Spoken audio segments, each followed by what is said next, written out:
চলুন এই পিকচার দিয়ে 5টি ইংরেজি সেন্টেন্স খুব সহজেই গঠন করে ফেলি। ফার্স্ট সিচুয়েশন অর্থাৎ পরিস্থিতি, সেকেন্ড অ্যাকশন অর্থাৎ কি করছে, থার্ড প্লেস অর্থাৎ স্থান, ফোর্থ অ্যাটমসফিয়ার অর্থাৎ পরিবেশটা কেমন, সর্বশেষ ফিলিংস অর্থাৎ অনুভূতি। First sentence, a person is sitting in a cosy book store or cafe while reading a বুক।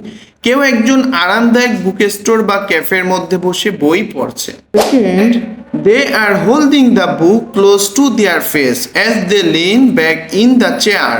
তারা চেয়ারটিতে হেলান দিয়ে বইটি মুখের কাছে ধরে রেখেছে। তৃতীয় বাক্য, the shelves behind them are filled with colourful books and small product. তাদের পিছনের তাকগুলো রঙিন বই এবং ছোট ছোট পণ্য দিয়ে সাজানো। Number 4, the warm indoor lighting creates a calm and peaceful atmosphere. ঘরের উৎস আলো একটি শান্ত ও আরামদায়ক পরিবেশ তৈরি করেছে। Finally, they seem lost in their own quiet moment of reading. তারা যেন বইয়ের মধ্যে ডুবে গিয়ে নিজেদের নীরব মুহূর্ত উপভোগ করছে। এই ধরনের ভিডিও প্রতিদিন আমার চ্যানেলে পেতে আমার চ্যানেলটিকে সাবস্ক্রাইব করুন এবং পেজটিতে ফলো দিয়ে রাখুন, যাতে করে একটা ভিডিও মিস না হয় এবং আমিও মোটিভেটেড হব।